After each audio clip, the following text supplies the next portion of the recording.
Hello, it's mid-January and we're coming on Christmas light removal time. And I like to use these somewhat commercial grade LED lights. There's two 50-foot strings on each one of these reels when you get them from the store. And no mortal person, neither you or me, can get 100 feet of lights back on this spool.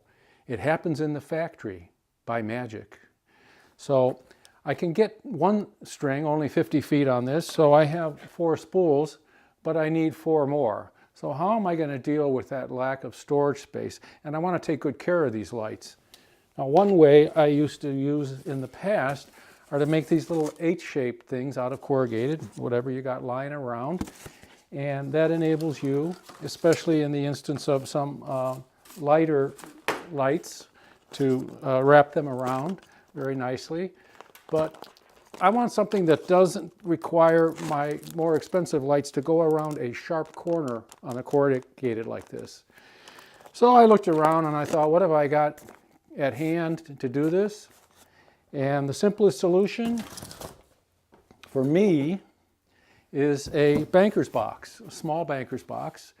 I use them in my shop and in my office. I have them in the perimeter of the room on closet-made type wire shelving. I like the modular size. So what we're going to do is convert this into a storage device for string lights. Fundamentally, there are 2 ways to approach this problem. One is to draw lines in the bottom of the box that approximates the footprint of our corrugated cardboard column. You want the lines to go over the corners so that when you drop this in case the lines get hidden, you can see where your landing zone, so to speak, is. The other way, which is the one that I'm going to focus on, is taking another piece of corrugated and making another floor for this banker's box. We'll put the corrugated column on top of this here, and there's a very good reason for that, aside from the fact that it's a lot easier to bond these 2 things together. One thing we want to do right off the bat is to get rid of this handle. We don't want to cut it off, we just want to get it out of the way. So I'm going to shoot a little hot melt glue on that.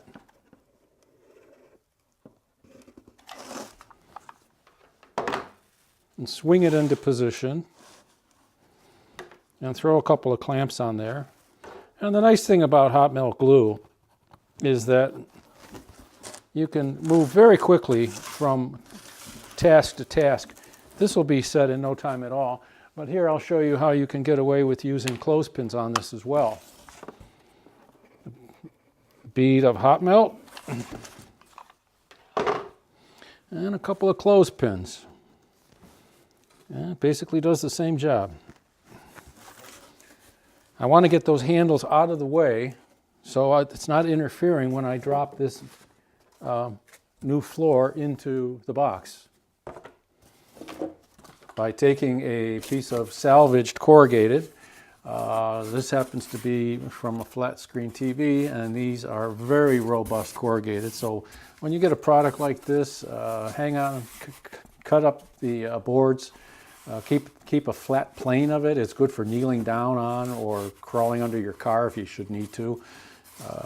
All I've done was true it up with a carpenter's square so that the ribs of the corrugated are true to the perpendicular to the edge. I've come up with the dimension of 4, 7, and 10 is figure out your 4, 7, and 4, 7, 4. 7, 4, or a little smaller on the last one for obvious reasons because that tucks in, and score the corrugated with something like the butt of a pencil or even a fender washer in a pair of vice grips works very nicely, but be gentle, don't break through the corrugated if you can help it. Bend it over the edge of a countertop and put the strong paper on the outside. It's probably going to work better for you. So you simply just fold this up very quickly. I'm going to do a hot melt glue job on this. Oval racetrack pattern is is a good way to go. You got to move quickly. Do not touch this hot melt glue. It's like eating a pizza with melted cheese on it, and it's a real nasty burn. You want to avoid that. Now you can hold this together for a few seconds, or you can clamp it. The easiest way to locate the center of a rectangle or a square is to draw a line diagonally through the two corners, and here we have found our center point. I can place our column over that and mark it.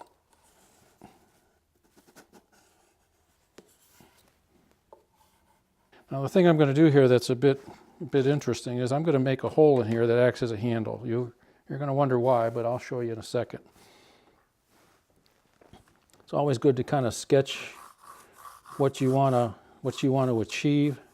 I think a handle opening about, oops, that pencil's gone. And you want a handle here similar to the handle hole in the banker's box. We don't necessarily have to draw or cut out this on a circle because this is very heavy and that's hard to do. So we're basically going to just cut this on 3 sides, and that can be done freehand. It may take a couple of passes because it's a very heavy board. I'm going to go beyond that a little bit. Now we want this to be hinged right here, so we're going to take our utility knife, and without the blade extended, we're going to just score it right here, freestyle. If you break it, it's okay because there's a really good paper on the other side. We're going to punch this through, and we're going to bend it over, and we're good. Now, I'm going to show you 3 options for how you glue this together. One is a hot melt glue gun.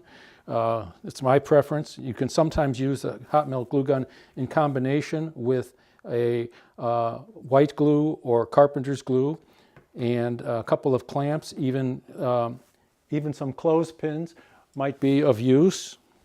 I have these in my photography kit and my carpenter's tool kit. Or you can use duct tape if you're in a hurry and you're not waiting for things to dry. Duct tape or packing tape. And please notice that I've put this in a plastic bag, and all of my tapes go into a plastic bag because I want to keep the edge of the tape clean, and the tape doesn't dry out as fast and it lasts longer. It's a good habit to get into. If you don't have a hot melt glue gun, you can use carpenter's glue or white glue, and the trick to that is to lay a bead down around the inside of the line you've drawn on here that's fairly heavy. And I'm not going to do it in this particular case because I want to use hot melt glue myself, although I might do a hybrid.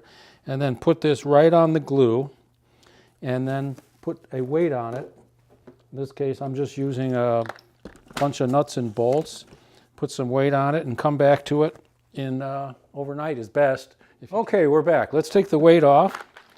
And it's only been 5 minutes since we've used the hot melt glue. The hot melt glue acts as a clamp, which holds everything together while the white glue or carpenter's glue will cure overnight. If you wanted to make 10 of these, you could make them very quickly because the hot melt glue acts as a clamp, and you can just keep moving these things off to the side, and they're all held together from the hot melt. Now, we have a hole in here.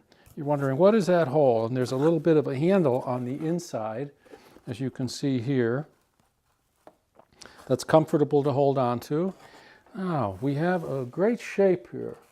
Now, these aren't the lights that I'm going to be taking down soon. They're much heavier in gauge, but this will give you an idea of how convenient this is. Get a start.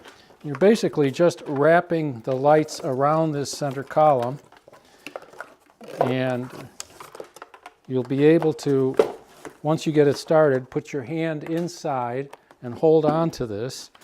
And now you've got a handle so that while wrapping this, you can do a very efficient job without any hassles. And when you're done, okay, here's our box. The handles are out of the way. And when this is loaded up, you can imagine that you could load this up with quite a bit of lights. And this simply drops in. And because we were very careful to measure the height of this post here, the top will go on,